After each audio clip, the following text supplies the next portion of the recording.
Welcome to the New Media Show, where each Wednesday at 3 p.m. Eastern, UTC +4, Todd Cochran and Rob Greenlee take their over 30 combined years of leadership in the podcasting space to discuss, dissect, and deconstruct the current podcasting news, forecasts, trends, and predictions.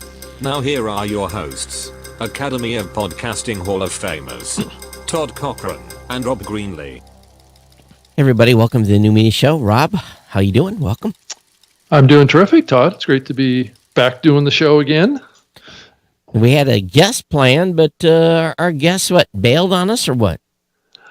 Yeah, so they decided that they didn't have anybody that was available to join us this time. So we'll have to regroup and reschedule. Well, isn't that something? They have a group of people and don't have one. Okay. Well, it is I faced this challenge in the past because, it's during the middle of a work day and people get busy or they're traveling or something like that. Yeah. Well, they're supposed to stop everything, right? Right. Just for us for 90 minutes. Yeah, stop. I have no problem stopping, actually. Up until 2 minutes ago, you weren't sitting in your chair and I wasn't sitting in mine. So, yeah, we have. Yeah, right. Yeah, and I think when they see that it's a 90-minute show, I think they can get a little nervous about that. So. Yeah. What am I going to say for 90 minutes? Today's been interview day for me. Somehow all my interviews got scrunched into like today because I've been gone. And it's like, Wednesday, interview.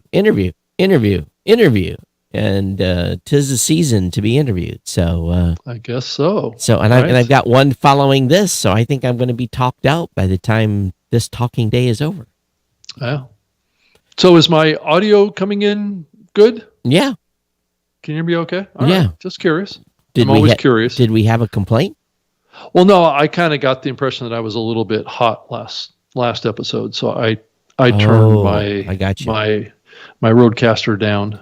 Although we did have a mention in Twit from Paul Figiani. He said something about some audio, and he was recommending some sort of plug-in about echo, and I was like, was that for us, or was that just a tip?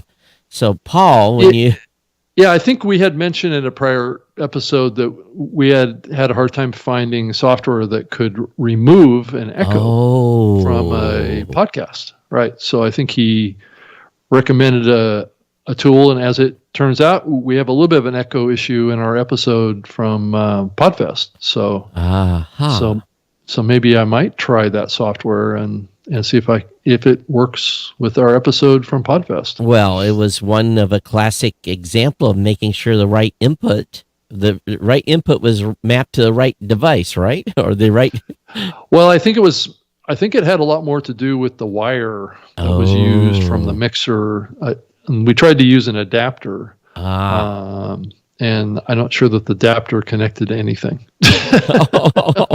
I mean, in a practical sense. I mean, yeah. Well, we are, one thing's for sure, we've lost some great interviews and great discussions at these events. So I think it's time. A couple of them. I think we've lost a couple. I think we lost the one at Dragon Con once. Yeah, so I think it's time to start humping gear again in my bag of connectors and cables. Right. And matter of fact, we ought to check with, we had someone else recording, so we should check with, we did have somebody else recording. Yeah, that's, we forgot to reach out to him, so we'll. I think you're thinking of Anthony, right? I think. No, not Anthony. Rick. Oh, Rick Savoya. So that's right. Rick actually, I think, was recording it as well, right? Rick, if you have the recording, we need it, my friend. Dropbox it to me. Right. So we'll fall back, and he's probably got a good one. You think so? I hope so. Well, we'll see. Yeah. So anyway, it's for me. I was gone again Friday and Monday and over the weekend and had business stuff going on. And so it's like, I feel like I've only got a few days back in the office, and then bada bing, bada boom, Friday afternoon, I get on an airplane and I'm going to Trenton, New Jersey. Yep. we're both going to be down there. Yeah, so we're going down for an afternoon of podcasting talk.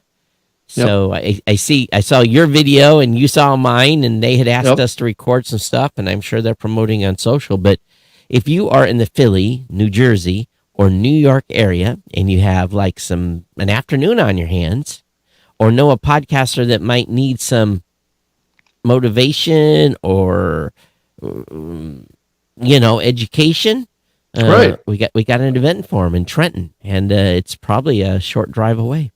Yeah. Well, and if you have a desire to start a podcast, I mean, certainly there's a good group of people there that can help answer questions and give you some ideas on how and where and why and all those questions that you might have about podcasting. Right. So pretty good agenda, and it's at podstock.us is the place you can go get a ticket. Yep. And, it's kind of funny because I'd gotten an email from an organizer of a show that's going to be out in Iowa. And it was the weekend following Podcast Movement. And I was like, I said, that's a bad weekend. You're just getting back. And turns out it was for 2023. Oh, next year. Because I was already booked up. I leave Podcast Movement, I go to Celebrate Nation, and I leave Celebrate Nation, I go to Dragon Con, and yeah, it's like I'm going to be hoteled out before it's all over. Wow. Well, Todd, we're doing this show just in the nick of time because prior to this, I had solar panels installers on my roof. And they were like right above me, hammering. And drilling and all sorts of stuff. How many? So the show would not have sounded very good. So how many solar panels did you put on? I believe there's 32 solar panels on the roof. That's what I put on my house in Honolulu. Oh, okay. Yeah. So what zone are you in? What sun zone? Do you know? I think it's a 4, I believe. Well, that ain't bad, all things considering, because, 6 is as high as you can go. Yeah, I'm on the top of a bluff, so I'm kind of up in the air. I'm like 600 feet above sea level. Oh, you get the Ritz, aren't you? Ritz-Carlton, it sounds like. It's not the Ritz-Carlton. It just is up in the air and has lots of sun. So with 32 panels, it's going to take 10 of those to charge your car. You think so? Mm-hmm. That'd take 10. It's equivalent of $100, about $100 a month. So yeah, that's. I'm not spending that much to charge my car, actually. Oh, you might be surprised. Well, then you're not driving very much. Well, that is a true statement as well. When I do, it's usually quite a ways. Yeah. So if you're not plugging in every day, if you're not charging every day, then it won't cost much. But people that charge every day. Right, and drive 60, 100 miles every day. It's about 100 and with current electricity prices maybe 200, but no batteries, right? You're just feeding back to the grid. No batteries, right? Yeah, exactly. I talked to a lot of the neighbors around here. I know this has nothing to do with podcasting, but they told me that there aren't any power outages out here because all of the power lines are buried. Right. So, how much is your electricity bill been a month? It's only like $120 a month. Oh, you're overkill, dude. I know. That's the idea. Well, my electricity bill was $500, So what? Yeah, that's what it was in Hawaii. It was $500. Oh, well, in Hawaii, right? Yeah, 32 to 36 cents a kilowatt. So wow, that's a lot. I think I'm in the 20s here. It'll be interesting. Did they power it out? They figure out how many you need so you would be zero? Yeah, I think I'm on an annualized basis. I think they gave me like 10,400 kilowatt hours a year. So, that's interesting because you're zone 4. That's why. Yeah. Yeah, my 32 panels were creating 1,300 kilowatts a month. Okay. But that's Hawaii sun too, so it's right. It's right. different angles and intensity and time on panel and right. you get a lot in the summer, but you won't get much in the winter. That's the key. Right. That is true. Yeah, I'm also worried about the panels getting dirty too. That's what you have a hose for. You just spray them down. It's pretty high up in the air. You spray them down. That's all you got to do is spray them down. I have to crawl up on the roof? Nope. You just spray them down. That's all you got to do. You get a long extension pole? Nope. Just hose them from you'll be good. Oh. That's all you need to do. And they don't want you washing them because you can scratch them. I know. Well, that's true. But as long as it rains on them once in a while, you'll be all right. Okay. Yeah. Well, that's good. That's good. Well, we should talk about a little bit of podcasting. What do you think here? Yeah, I think so. Sorry. And you're probably in the nick of time getting solar put on with the electric prices doubling just like fuel. But oh, it is. Definitely. Yeah. So, well, one of the reasons. Yep. Yeah. So here we are. And to be honest with you, I've been so busy. I just barely been reading the news and watching what's going on. But I did have a little bit of I wouldn't call it an epiphany, but I read Tom's post in Sounds Profitable, right, about the rankers, and I'm like, we've been talking about ranker problems for years, laughing about it, kettle, I'm just like, yep. But at the same time, I think that there was a couple of sections in there talking about the average audience size and how it's kind of a wag when you're trying to figure out really how many people are listening to your show. And, I've been doing this for, it's like you, a long time. I can pretty much look at a show, and as long as I got 3 months worth of data, I can kind of say, okay, you're AKA about here. And, there's a way to figure it out, but there's no way nothing's perfect. Never will be. Yeah. I agree. It's especially as these rankers don't include all the same podcasts or podcast networks in them. They're wildly, really non-reflective of the true nature of the medium. Right. So, yeah. And then I also noticed too that there's still a discrepancy that's going on with the Apple Core Media stuff around stats. I'm curious how you land on that. I know Buzzsprout and Libsyn have kind of different approaches on that. I'm just curious, which side of the fence did you land? Something, be honest with you, I don't know it's been such a long time since I looked at it. I know that we're breaking apps out as far as we can. Right. But this new thing they've introduced at WWDC will solve it if app developers can get in there and identify their apps, right? Right. If they do, if they follow the spec, but they're not. That's just it's not required. It's a piece in the code that is essentially a voluntary thing for the app developer to do. But maybe Apple will follow it themselves. Well, and if you don't know what we're talking about, we're just talking about how some platforms and some don't basically report all the downloads to be linked up with Apple Core Media as the source of the requests on iOS devices, when there could be a group of podcast apps that are actually used that would funnel into that. If we know through two different sources which app it belongs to, we call it the app that it belongs to. Right. Yeah, but there's some stuff that's just grouped together. There's no way to tell.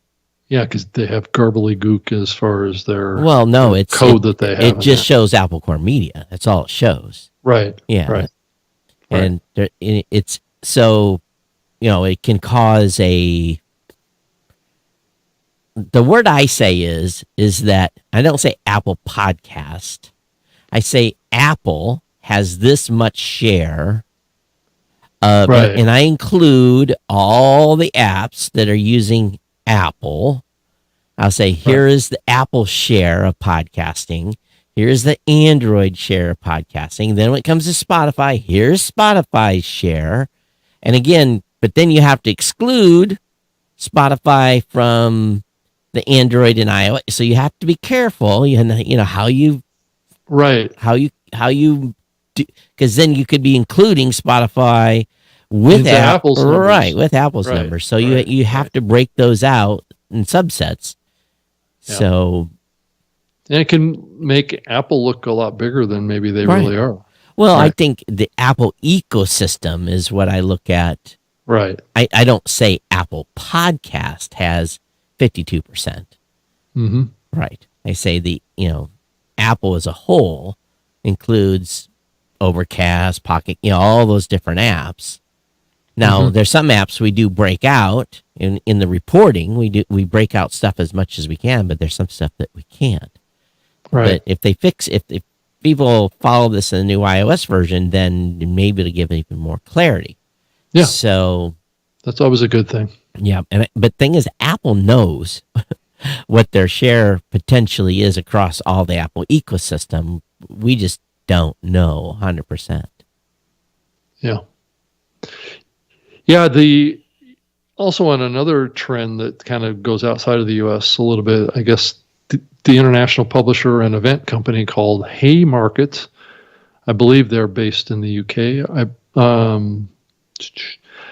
bought a company that's been running the British Podcast Awards and the Ireland Podcast Awards and the Australian Podcast Awards. So I believe that's podcast.co, I believe is the company. That picked those up, huh? Well, no, the company that sold those to this other company, Matt Deegan, is the co-founder of all those awards, and I guess he did a deal with this.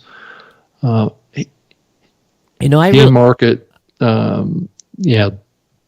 Haymarket Media Group. I really screwed up. I should have won. Right. I should have run the U.S., British, Australian. I should have run them all when we started the podcast awards back in 2005. I should have run them all. Right. And then it'd be rich. You'd be. I thought that this was an interesting topic, especially with you, because how could you kind of align the podcast awards with like maybe another entity, right? Well, I had someone approach me. Right. I refused to sell based on their terms, and they started their own awards. Oh, okay. A certain group that charges $250 per entry. Oh, right. Yeah. So the new company, I guess, no, I don't think it's a new company. It's called Podcast Awards Ltd. Which owned the British Podcast Awards, the Australian Podcast Awards, and the Irish Podcast Awards. So, and then, and it looks like Haymarket will also become a partner in Podcast Day 24, which I believe is another kind of global podcasting event that's coming up. It has live events in Sydney, London, and New York coming up here. Little did I know I should have trademarked all this stuff. Technically, I do own podcastawards.com, so right. I do own the trump card in the domain. Yeah. So, and a few others, but yeah. Yeah, I thought that was interesting in the context of yourself. Well, considering that the People's Choice Podcast Awards are just about 2.5 weeks away from opening nominations, if you haven't registered yet, podcastawards.com, get your registration in. We've got nominations open on July 1st, 30 categories. It's a global event. You don't have to be in the United States to participate. So last year we had a huge uptick because of some of the stuff we added to foreign non-U.S. shows joining the mix. So, yes, I did notice in the news too that Headliner and TikTok are now connected to each other. So it's another piece. Podcasters pushing podcast promos over to TikTok. Yeah, I don't know what's going to happen here with TikTok and some of the stuff they've got going on. I've heard some rumors. I don't know if I can say it out loud what's happening or not. Maybe not. I think it's still early on that. Yeah, I think so too. So, Or is there something going on there? Yeah, I don't know if there is or isn't. Yes. Not sure I can say. Yes. Tascam, they released their competition to the Rodecaster. So Yeah. I watched the video on it, and it looks like, wow, Tascam, you were really, really, really, really innovative. In that you stole essentially, and I'll use that in my opinion. I'll use that word in my opinion. Tascam, you've just basically copied the Rodecaster. Yeah, I would agree. I guess there's something to be said for copying something as a form of flattery. I guess, just like podcast show notes, those types of things. Well, and then simultaneously, the Rodecaster comes out with an update, a new version as well. Did you run right out and buy one? No, I haven't. Well, you haven't told Libsyn you're going to expense a new Rodecaster? No. I'm going to sell. If I do that, I'm going to have to sell the one I have now. So. Yeah, of course. Actually, that's a good idea. You sell one to finance another. That's kind of smart. I always just hang on to gear. That's my problem. I got a closet full of stuff. Well, or just do an exchange, right? I'll give you this one, and well, but it's also it's actually more expensive. It is, so you'd have to come out of pocket a little bit. So you can't do that. You can't do like the deal that we did between the SM7B and the MV7. So right, yeah, that was a great deal. That was a great deal for a mic I don't use. That's right. It's sitting back there on my shelf behind me. That's right. So I just, to me, it looks like all we're seeing is announcements of acquisitions of talent and content and deals been made. And to me, it's okay. It's news, but it's really kind of like, a little bit. Well, it is getting to be summertime too, and things, wind down a little bit on the news front, as we have experienced many times. Right. I just go ahead. Yeah. And there's also this other piece too, is that I think we're already in a recession. So, which means that things are going to slow down a little bit. Well, again, the last major recession, podcasting didn't even have a speed bump. Oh, I'm not saying that there's going to be a huge impact on podcasting. I just think that the enthusiasm around venture capital and investment and that kind of stuff may cool a little bit. Well, we'll see. But that's usually when people are out, looking for bargains, right? Well, not necessarily looking for bargains, but looking for, expanding their horizons a little bit. Yeah. And yeah. So what do you think about this thing about Buzzsprout allowing their podcasters to buy ads on other podcasts? I don't have an issue with it. I don't think there's an issue, but I've never had significant luck. If you think about it, you have to, first of all, agree to let another podcast advertise on your podcast. And it's the same thing as a promo swap, right? If you really think about it. Yeah, I guess. But promo swaps are usually done, don't cost no money. That's usually like, hey, you do a promo, I'll do a promo. But this is, Jordan Harbinger's been a master at buying ads on other shows, on other podcasts. He spends a pile of money doing that to get word out about his podcast. But, he probably does it the best. He spends, I guess I can't say. I know what his budget is for spending, and maybe he said that publicly, but I'm not going to announce it. He spends a pile of money on ads on a lot of different podcasts. So yeah, because he's found that for every dollar he spends on that, he gets 2 or 3 back on the the advertising revenue side. Yeah. Right. So I guess if you have enough, the key is he has a compelling podcast. He has a compelling podcast for people to listen to. And he's very dynamic. He's got a great show.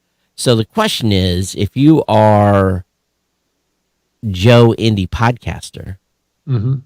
are you going to see Jordan Harbinger's level of return on investment? Oh. Are you going to be able to drive that much crossover? And then, we one thing that we always, in the early days of tech podcasts, when we were doing swaps, it was more, and again, it was only, we were running promos, and we were running them usually mid-roll. They weren't being run pre-roll. And we were doing almost like a mini host endorsement before the pre-roll run. So it was almost like, it was inter-network cross-promotion. It worked really, really well. This is a whole different game. This is actually buying an ad on a show. So,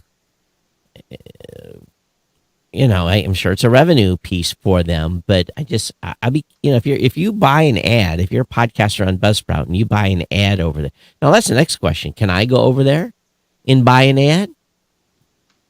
Well, and just look at this show. Could a podcast buy an ad on this show too? No, because we're not on Buzzsprout. Well, I don't think you have to be on Buzzsprout in order to buy an ad. I think you have to, because they're auto-inserting it. Well, no, there's other platforms that do. But I'm not on those platforms. The show's not on this platform. Campaigns and stuff, right? Yeah. So you have to. Your show has to be on the platform that allows the. So we could go buy ads on Buzzsprout, but we could not run ads of their program. No one could run ads against us from over there. Right. Yeah. I just think more and more shows are, trying to find ways to grow. Yeah. Right. And that's what's really driving this is shows want to grow. So are the shows over there, it'd be curious if someone just tell us what's the process. Do people get to opt in? Do they have to agree for the ad, or are they all in? Now it could be like a programmatic buy, right? Yeah, so it's probably what it is. I don't know if you heard, but last week we announced our programmatic is coming, and we're doing our pre-signups right now. And it was the link of that spread around because it went out in our newsletter. And actually I cross-tweeted it too.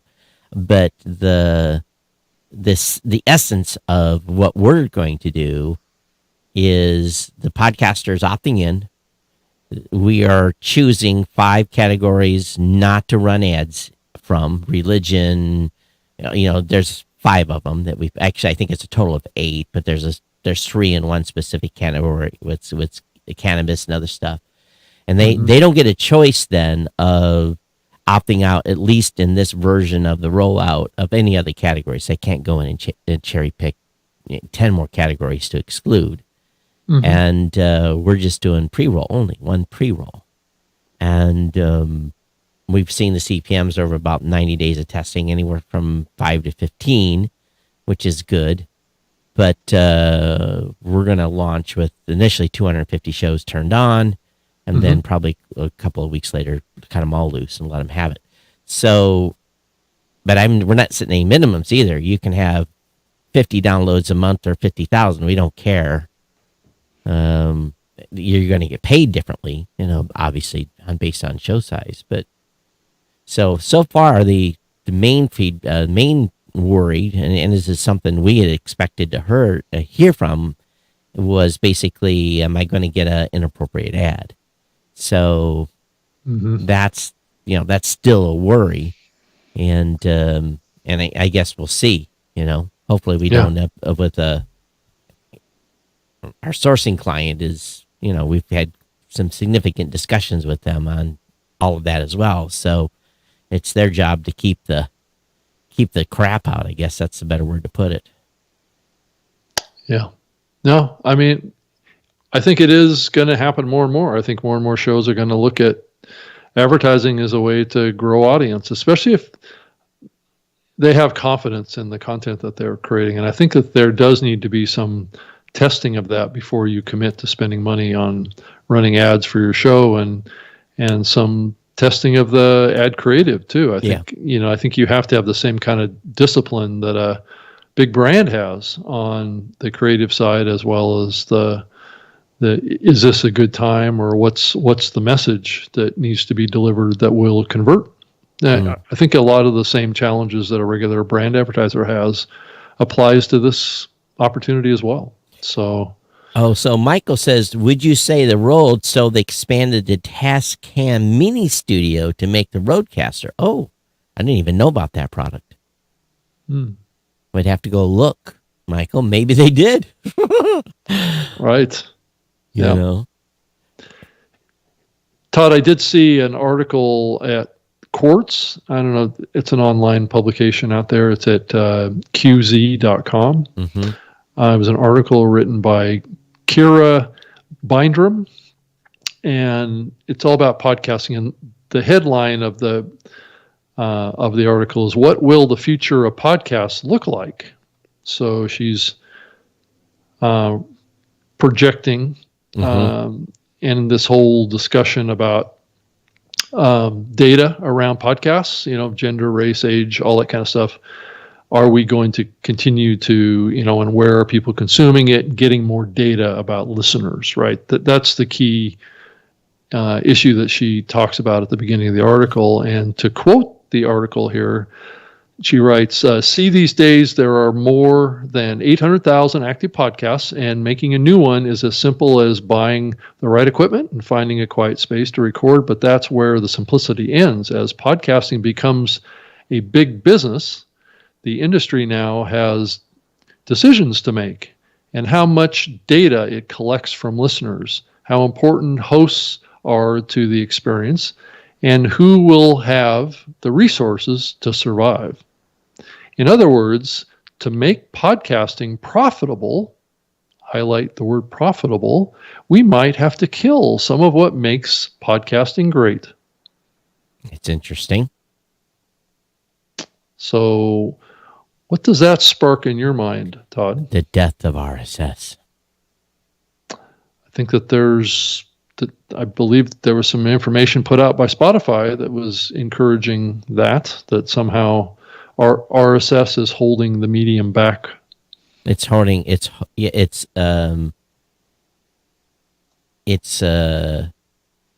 don't like choice.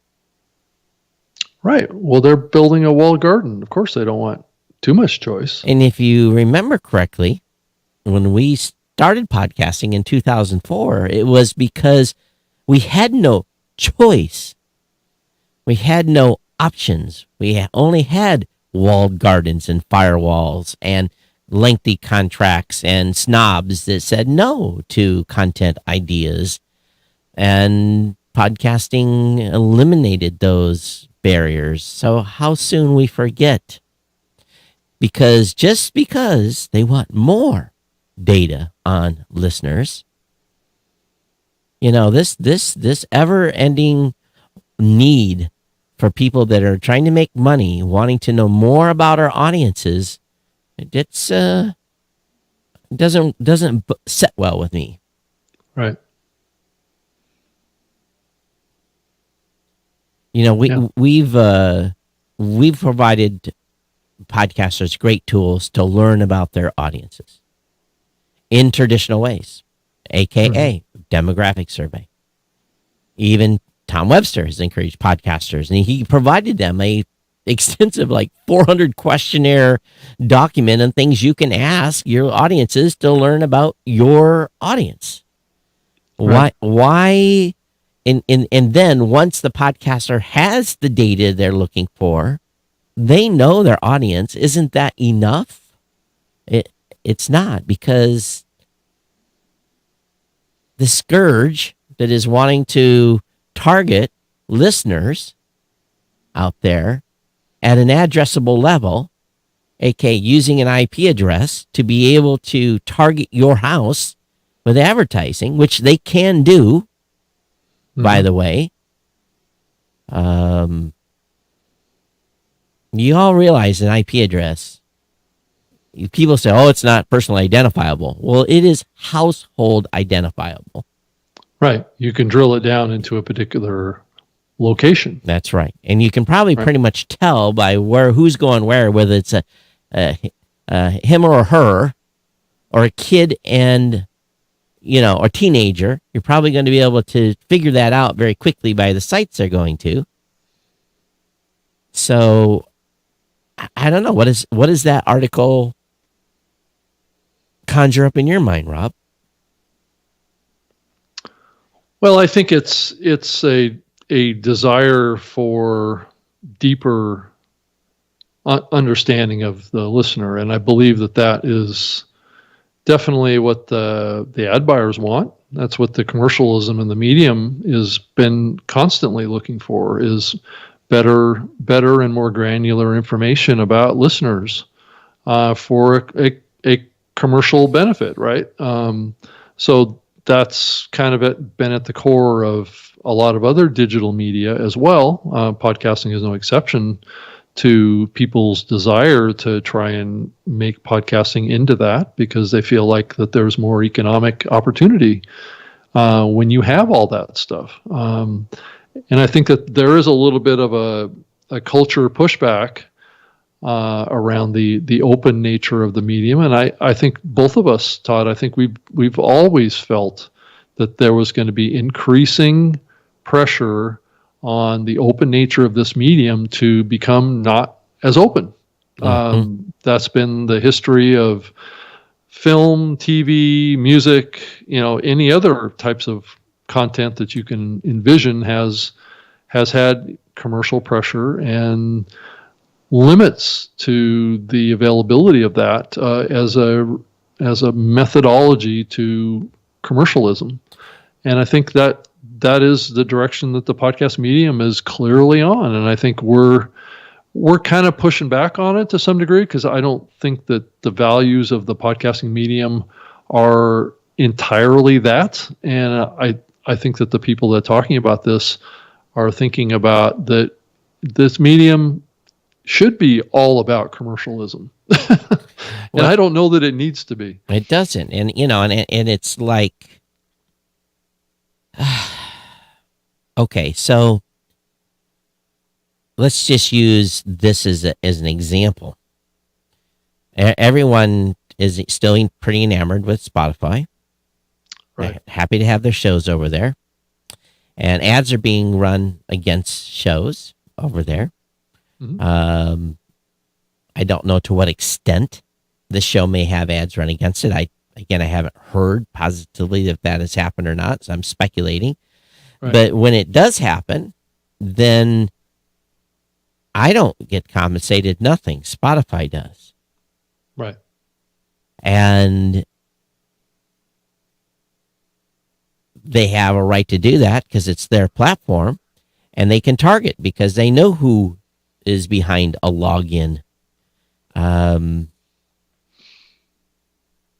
But if people continue to do this push to determine at a greater level who's listening and who they are, Apple's going to come back with a hammer. And I'm going to beep the word I wanted to say. They're going to come back so beeping hard that they will put everyone and every piece of media that's consumed on an iOS device behind a VPN. And guess what? Game over for everybody. There's no data. Right. Your stats will be screwed. Your targeting will be, well, you can geographic location. You'll know the contents come out of LA or going into LA. Well, you could probably do contextual targeting, but that's about it. That's it. So go ahead. Continue to push and want more data and want to dig into these listeners deeper. And when that happens, the hammer will come. I think it's already coming. I spent to some degree, right? I spent a considerable amount of time with a group of people working on a document that is yet to be released that talks exactly about this topic with the IB. Mm-hmm. And basically saying, hey, this will be the impact if this happens, if they put all this media behind the iOS VPN. It'll be devastating to everybody, us included. And podcasters will have hardly any information. So go ahead, keep pushing. Go ahead, keep pushing. Mm-hmm. And I just wish privacy laws would hurry up and catch up. That's our only salvation, is if legislatives across the United States do stuff like the CCPA. I know some people are really against that, but yeah, if you're a content creator and you care about the privacy of your audience. Yeah. There's another comment in this article too, by Anna Campoy, talking about, a lot of people say podcasting's breakout moment was when Serial came out. So I think that there is a little bit of a contrary view on that. Sure, Serial was kind of a breakout moment for storytelling. But I would say the birth of Serial coincided with the birth of the podcast app being embedded in all iOS devices and not able to be removed. Mm-hmm. So I think it's a little hard to say that Serial created this or started this boom in podcasting. I think it maybe is a combination with the changes that Apple made at that time. I don't think it was a boom at all. I think it was another inflection point. Right. It was just, I don't even think it was that huge of an inflection point, but from a content perspective, it certainly was an important inflection point. It was an important point from a listener podcast building awareness moment.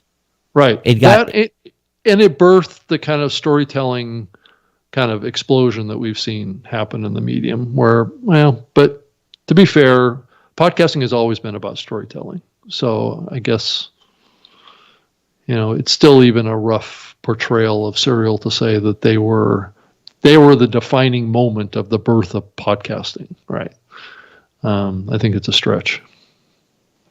Mm-hmm. It was a true crime podcast. Sure, it kind of birthed and put on the map the concept of a true crime podcast, right? Mm-hmm. And it did correspond with that big change that Apple made. And from what I think, when you go back and you look at the data, I think the data shows a big uptick in activity around Apple Podcasts back then too. Well, they even mentioned Zune in this article. Look out. It says, and other devices, a Microsoft Zune, there were tons of them. And you had to download it on your computer and then transfer it to your device. Well, that's not 100% true at the time, but I think that's the perception. The Zune devices had Wi-Fi capability built into them that you could transfer directly to them. But yeah.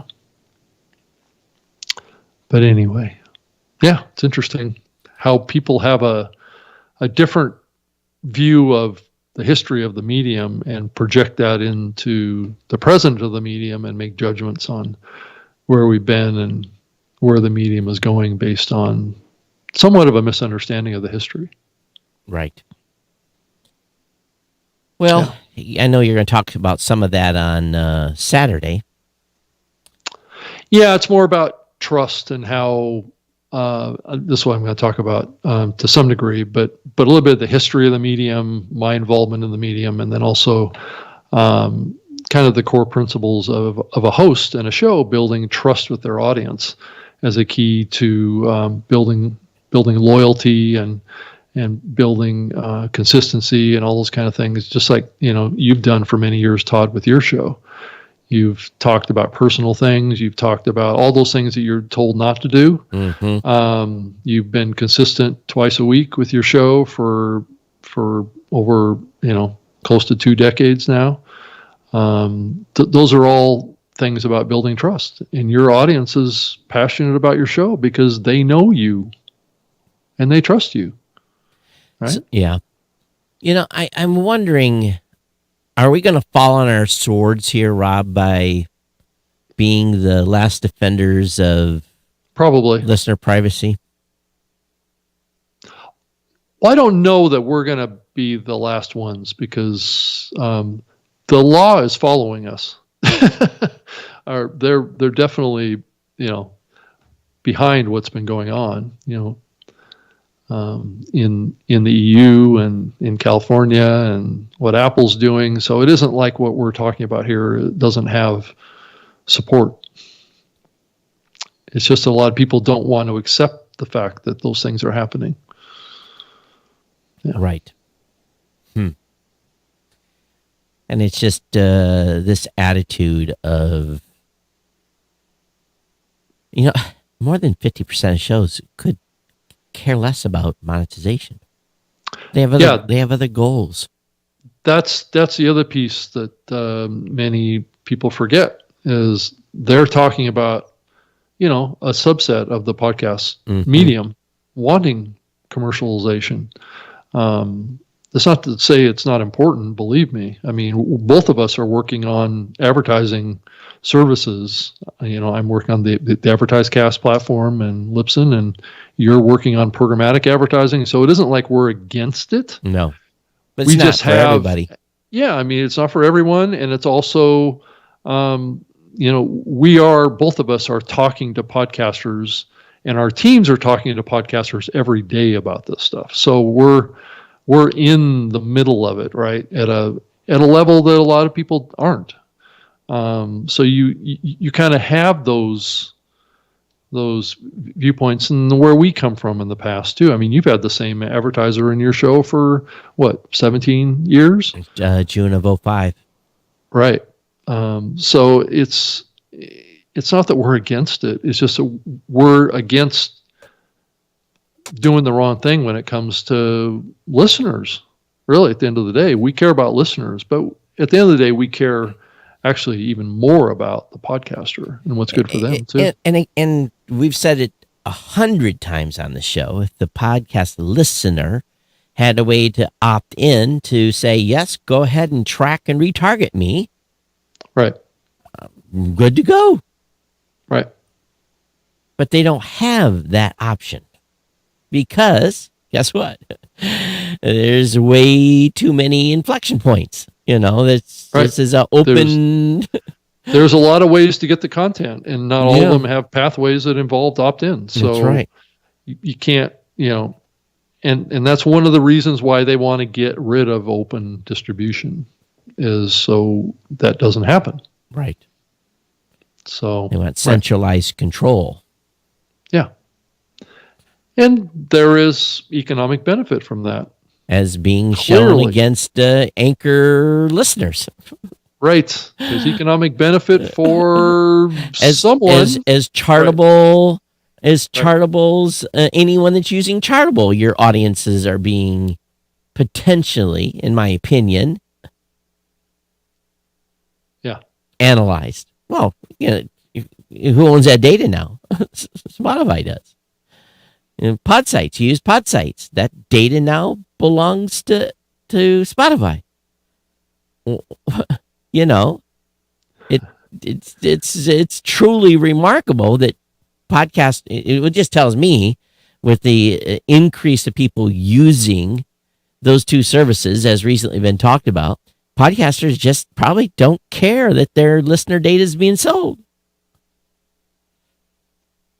Yeah. Or maybe not sold. Maybe that's the wrong word. Let me be careful here. It's being analyzed. Someone's analyzing that data. They're using that something. They didn't spend millions of dollars to buy those two businesses to, that don't charge anything. Mm-hmm. Are your listeners now the product of Spotify? Right. Yeah, exactly. I mean, Spotify gets the benefit of aggregating your audience to your content, and there's usually no monetary compensation for that. So, Yeah. The podcaster isn't necessarily benefiting from that. But someone's benefiting from all that data. Right. Okay, so don't get me wrong. Blueberry, we benefit greatly for seeing what's going on with audiences, but we don't resell. We don't allow anyone to have access to that data. We follow GDPR. We only look at the bare data that we need to be able to get the information that a podcaster needs for their podcast statistics and metrics to allow them to help them grow. And then we don't resell that data. So it's remarkable. I don't think most podcasters even think about it. Don't think they really go that deep. Oh, well, I got a free account over on Chartable. That's cool. I got some metrics over there. It's different than my podcast host. They give me a few graphs, and a couple of cool little tools to use, little whiz bang things. They're like little lures wanting through the water, and shiny, and yet they've just given someone access to their entire audience. Right. In my opinion. Mm-hmm. Yeah. But the podcaster's goal has always been to reach people, right? Well, the podcaster, but and that's okay. That's the key. Right? But here's the deal. Me as a host and you as a host, we know who we're reaching. Right. Do I want someone else to reach this audience through our data? No. Mm-hmm. It goes back to, again, this show is not, this is just a podcast show, but there are other shows out there that have far more sensitive content for, and your other Rob has given the example of that before. Do you want someone that is listening to an LGBTQ show that is not yet out, is trying to figure out what's going on with their life, to have someone say, aha, listener X, and it's like they're profiled, and all of a sudden then they start getting ads or whatever retargeted at them? Mm-hmm. From listening to that content? Yeah. Yeah, Todd, I think restating something that Adam Curry said is probably in the very early days of this medium, and this commentary doesn't get mentioned that often, but I don't know if you remember at the beginning of every episode that he did, he had this comment: something remarkable is happening here. Radio is springing free of the regulated gatekeepers who've managed what you can hear since radio was invented. It's jumped into the hands of everyone and anyone, and with something to say or nothing to say. So, that really encapsulates why podcasting exists today. That was the motivation of the creator of the medium, is that radio was seen as a gatekeeper. It was seen as over commercialized. It was seen as all those things that were anti what this medium was founded to be. And nothing has changed in radio. Right. And I believe there's at least half of the podcasting medium nothing has changed on the podcasting side too. So there is newcomers that are coming from the radio side, from big media, that want it to be like it was in the past. And that's been there since day one, actually. I think, yeah. So Robert, go ahead, Todd. Robert in our chat room said, I listened to the podcast version of the article Rob talked about. Glad you brought it up. And then he's a little earlier in our conversation, he said, not just to know more about audiences, but also to control content. Do you think it's going to control content? Well, I think when we get into this level that I think we're moving into rapidly, where everything gets pulled as a transcript, I think that there's an AI is applied and it's used for other purposes, which there's a lot of momentum around brand safety and contextual targeting. That information is going to be there. That you can look at what was discussed in context, and you could apply filters against that. I agree. That's somewhat the dangers. So applying filters being a dissemination point could say, oh, they talked about this. We're going to drive them down in the logarithm, just like Facebook does and Twitter does and other people do, to say we're going to sideline this conversation. It's not going to get as much juice. Right. Or the other end of the extreme of that is, or the continuation of the extreme of that would be removal, maybe extracting that information out of the audio. I suppose all those things will be possible. I don't know. I'm not saying it's going to happen, but I suppose there's a history of these kind of things happening. If things consolidate again and gatekeepers are put back in place. I mean, look at what's happened to Joe Rogan. Right. When he moved over to Spotify, he's lost a couple hundred episodes. Look at the report I get from a certain company every week that tells me how many episodes they've removed from their platform because something got flagged. Right. So you're starting to see where the dangers are. And that's not passing any kind of a view on judgment one way or the other, whether it's right or wrong. It's just that is what is happening. And someone is making a choice.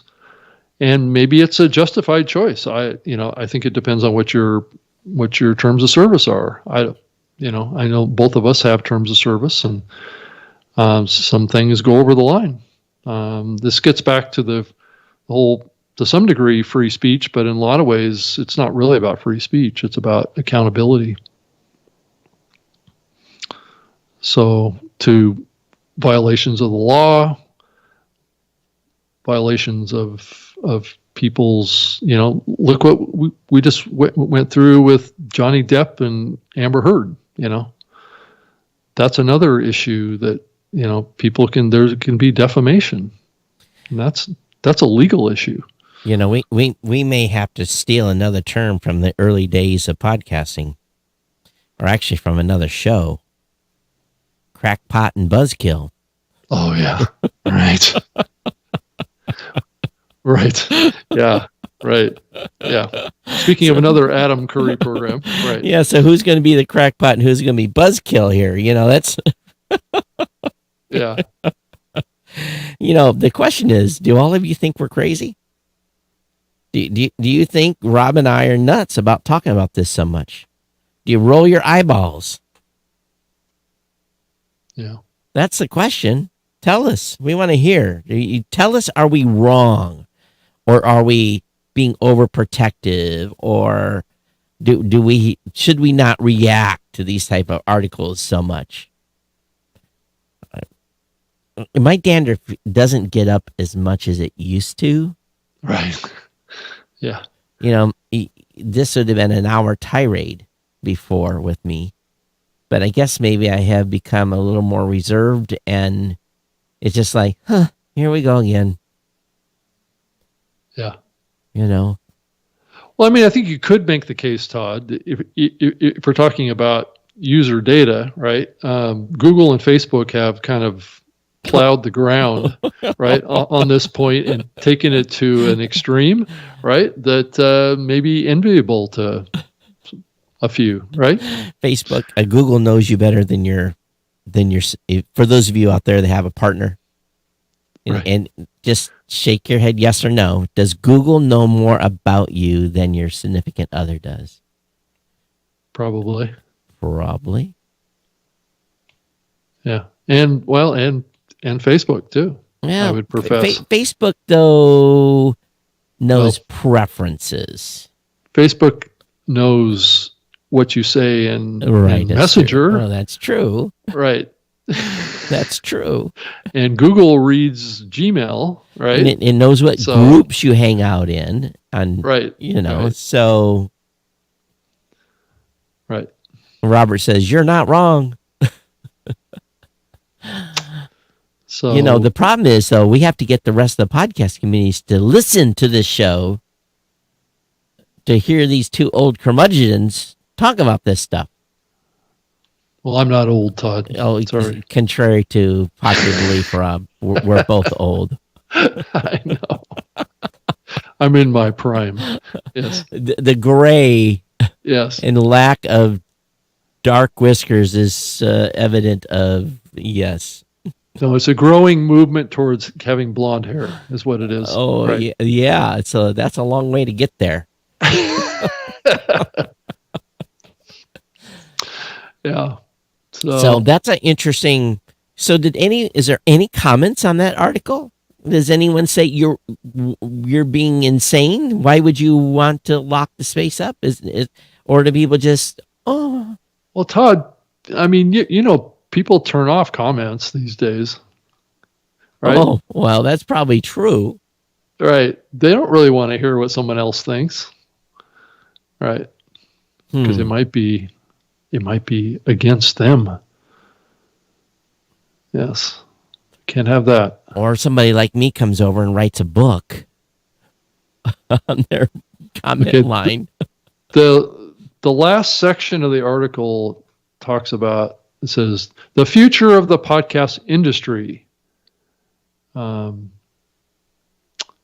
says, it's really hard to imagine the podcast bubble popping. It's growing really fast. Advertising is growing. People continue to be interested. So I don't think that there's a bubble. I think that what you'll see happen is it'll become more like a regular industry with big players and less niche and quirky content. But I don't think it's going away or even shrinking. This is someone that has never listened to an indie podcast. Right. This is someone that listens to corporate driven. Which a lot of people are only listening to those kind of shows nowadays, Todd. Who was this again? And what was their affiliation? Well, it's an article that was written in Quartz. It's an online kind of magazine kind of thing at qz.com. And it's Anna Compoy and Kira Bindram. Do we know who they are or who they're associated with? No, I don't right off the top of my head here. Let's see if I can find out really quick. Look them up on LinkedIn. Yeah, it's a really long article too. So let's see if I can get a little bit of info on Kira.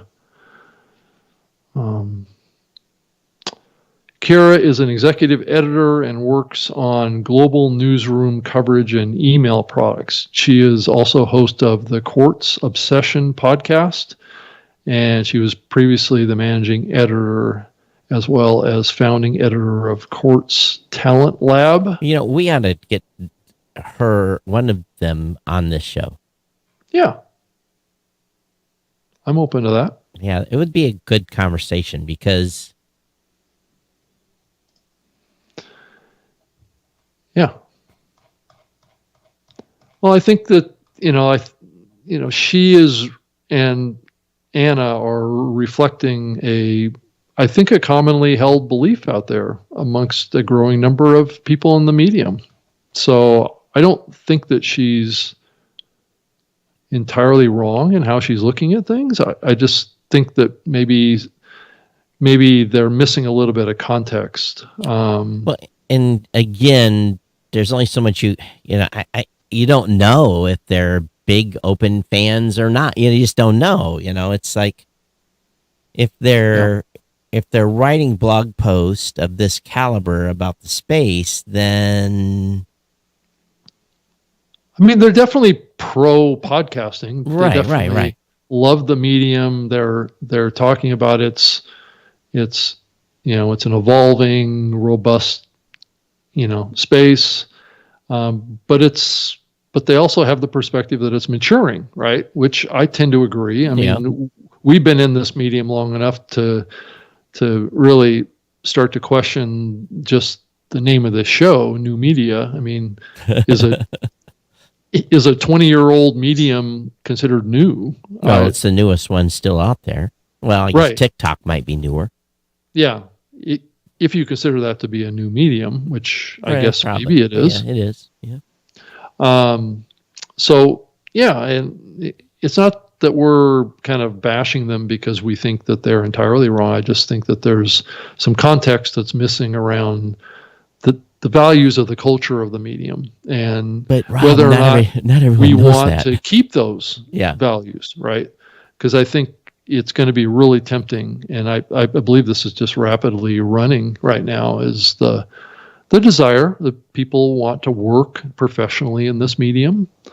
I've been fortunate enough to be able to build a career in this medium, but it hasn't always been around pushing advertising. Mm-hmm. So it's been around helping podcasters create content. That's been really my push.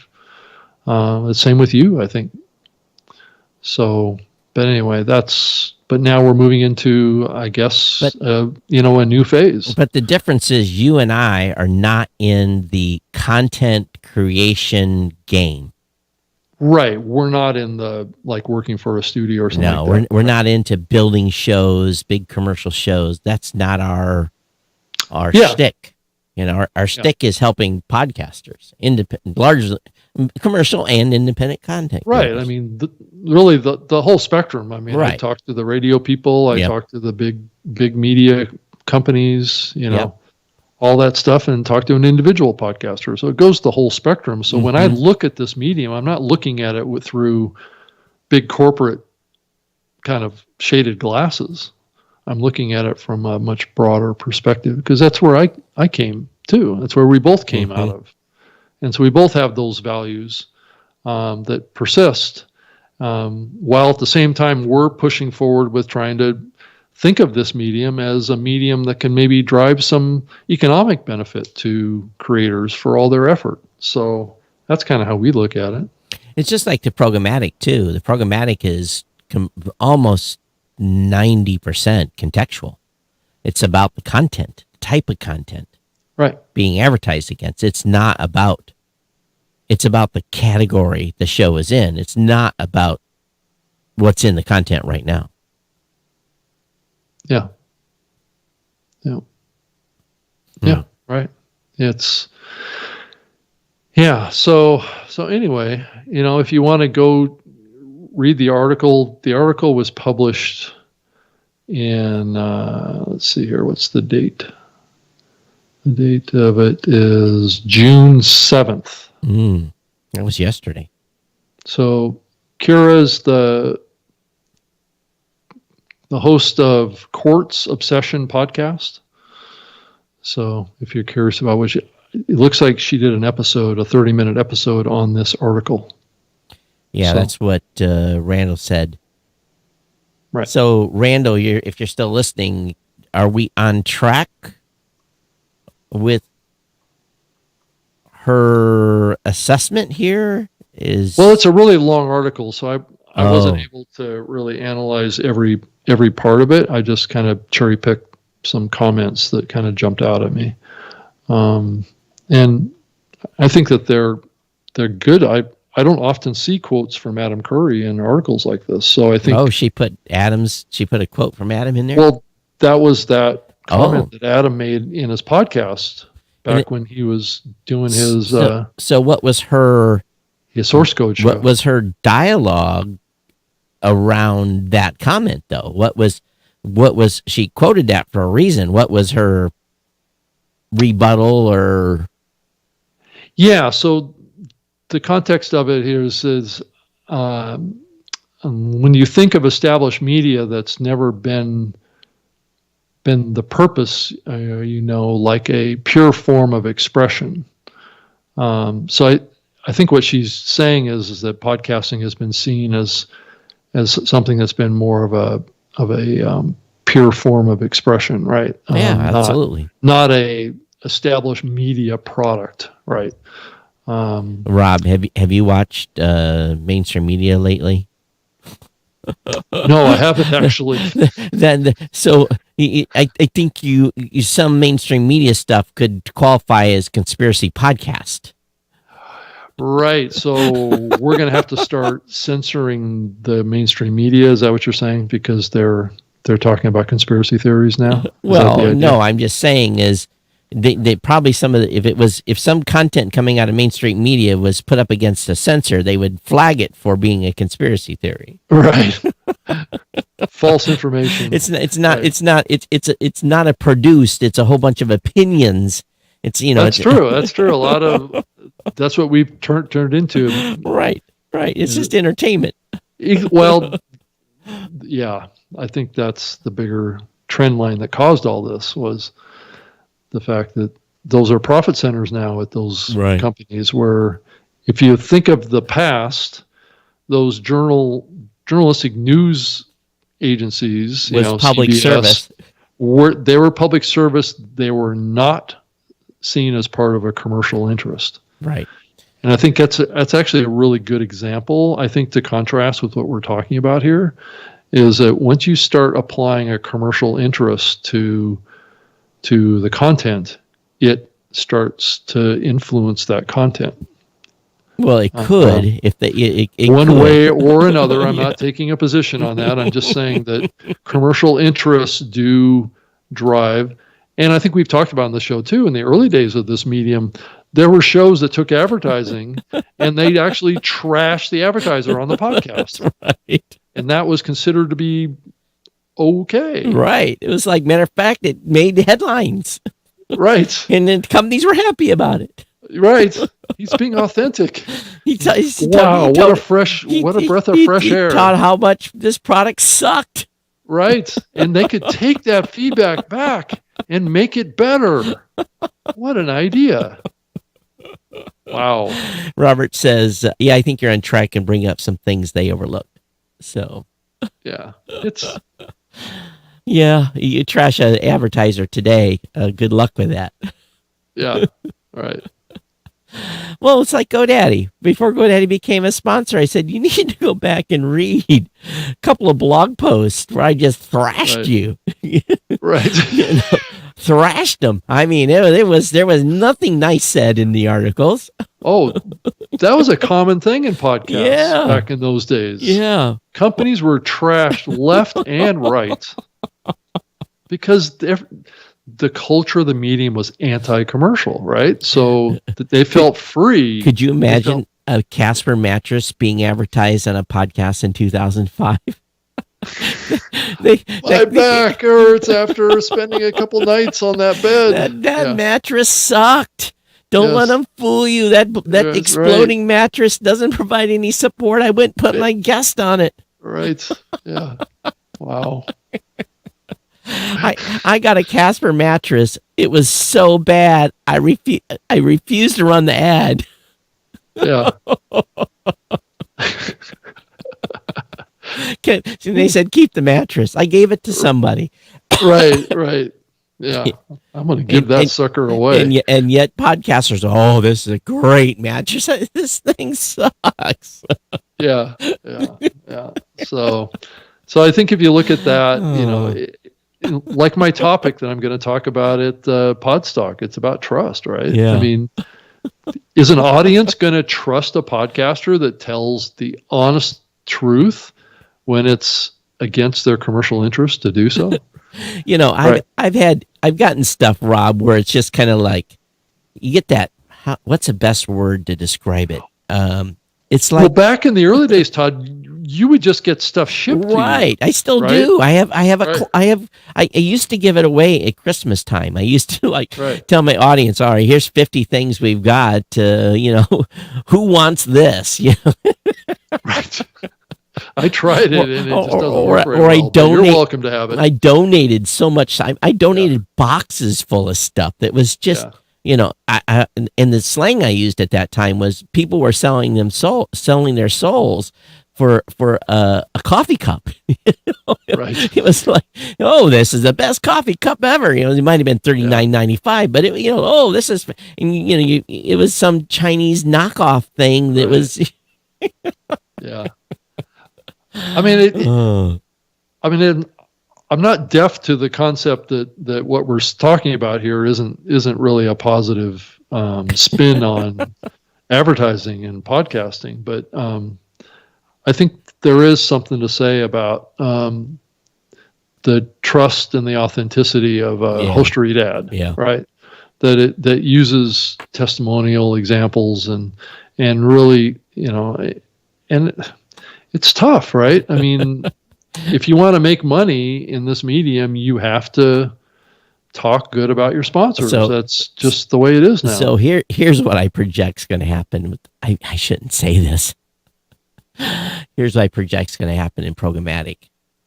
Some listener is going to hear an ad that they hate. Oh, yeah. And they're going to email the podcaster.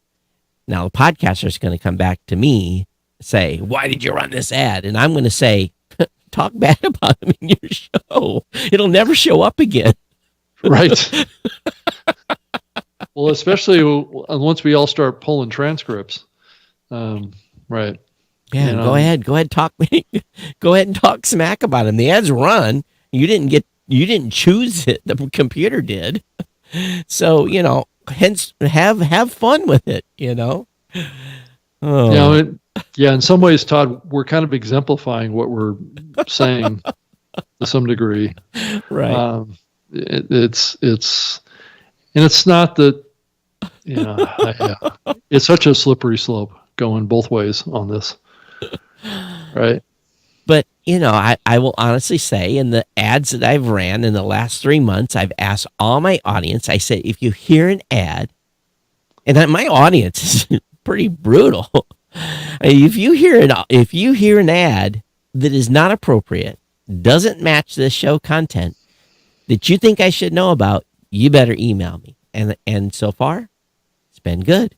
Crickets, well, I've had people tell me, I heard a Microsoft Slate ad. I heard this. I heard that. I heard this. And I'm keeping track because, different ads run in different places. And so it's like, come on. Did you say a Microsoft Slate ad? Or whatever the Microsoft, what is the Microsoft product? Azure? No, what's their computer? The laptop. Oh, Surface. Yeah, they heard a Microsoft Surface ad. Right. I mean, what caught my ear about that was that Microsoft did used to own Slate magazine. Oh, okay. Well, it was a Microsoft Surface ad. So no, yeah. Again, right. I don't buy Microsoft products anymore. So maybe you should, Todd. I have one here, and the TriCaster's running on Windows. So there's only two Windows machines in the house. So is that TriCaster running off of Windows 10? It is. That's good. Oh no! It's not the latest. Whatever the previous version is. Was that Windows 8? No. What's the newest one? I think it's Windows 11. Oh, this is a 10. This is Windows 10. This is 10. Yeah. Right. And this is a 10, and it's a gaming machine and could not be upgraded to Windows 11. So go figure. There's a lot of controversy that's spinning around in the Windows world around Windows 11. Well, you almost have to buy a computer to get it. Yeah, they're about to launch. What is it? I think it's Microsoft 365. I think is the subscription engine that you'll have to buy a subscription to be able to get the next upgrade to Windows. Well, they definitely did not take a page out of the Apple playbook on that matter. Right. You don't pay for upgrades with Apple; you just get them. Right, but I think Microsoft is shifting to the same model that they used with Office 365. Office 365, which all their software is going to be sold on a subscription model going forward. And I think that there's something else about the kernel that has changed that has a lot of people freaked out. I think that Microsoft has the ability to turn things off and on in your operating system. That kind of stuff. Features and functions and things like that. That just sounds like a good opportunity for Apple. Yep. I don't know. Who knows? And I did notice that Apple announced a new version of CarPlay, which I thought was interesting. I have not followed any of the WWDC announcements. Was there anything even announced about podcasting at WWDC? Not that I heard about, other than the new CarPlay. I don't know if you saw the screenshots of that, but no, I did not. That may be their entry into the cars, is building a comprehensive, competitive kind of screen experience to Teslas around an integrated kind of full service, full stack, or whatever you want to call it, experience in the car, right? So you basically be able to manage all aspects of the vehicle through an Apple operating system in the car. So it'll monitor your speed, it'll monitor your levels of gas, your fluids, your air pressure, all that stuff. It would be part of CarPlay now. So I thought it was interesting. And I'm sure I did hear a couple of articles or speculation, I don't know, or comments from the radio side of things. A lot of the guys in the consulting side on the radio side were spinning it up, saying that this new CarPlay experience may give increased opportunity to radio. Harold, we are speaking in Trenton. Trenton, New Jersey. Yes. Yep, at the... It's podstock.us. Yeah, podstock.us. And Mike, we talked about the New Year's agents earlier. The Avuro Asset HTTP User Agent Key. That's the term it's being used for the new thing that they're announcing in iOS 16 that will help podcast measuring companies like us and you. Yep. It says a key that specifies the user agent of request that an asset makes. So, right. And of course, in Apple S, their documentation is very extensive. That's one thing they are good about, is they are good at writing their API documentation. They're very, very thorough. I think that's someone's full, or maybe several people's full-time job over there, just writing these things out. Yep. So, all right, Todd. I think we've gotten into enough trouble on this show today. I think we have. And we had a good audience on Facebook today. Thanks for everybody for hanging out. I didn't check YouTube, but I got to get off here. I got another interview to do. So, and it's a long one too. They've scheduled it for an hour and a half. So, wow. I don't know what we're going to talk about, but I'm prepared to talk for another hour and a half today. So, are they a podcaster? Yeah. Oh. So it should be easy to go at least an hour with a podcast. Easy, right? Yeah, easy peasy. All right, so everyone, newmediashow.com. Please go over there and follow or subscribe to the show. Fill out our audience survey if you have not done that already. Make sure you do that. Matter of fact, I haven't looked at those results, so again, go fill out our audience survey. We know who you are, but we really want to know who you are. Because we want to, but we don't really know that much. Just put that right. We don't sell it to anybody, so don't worry. Right. Anyway, so Todd at blueberry.com, blueberry without the E's because we couldn't afford the E's, at Geek News on Twitter. So those E's are still expensive, huh? 2 million, 2.3 million, something like that. Wow. Yep. Those are expensive E's. Mm-hmm. I can be reached on Twitter as well, at Rob Greenlee, and I have my own website, robgreenlee.com. You can reach me on email, robg@lipson.com, and love to hear from you.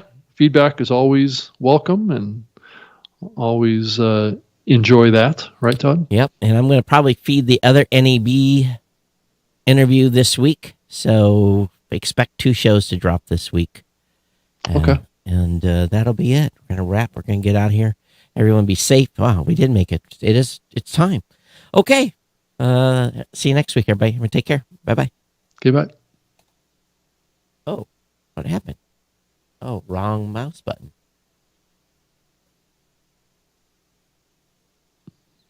So we still live? Yeah, we're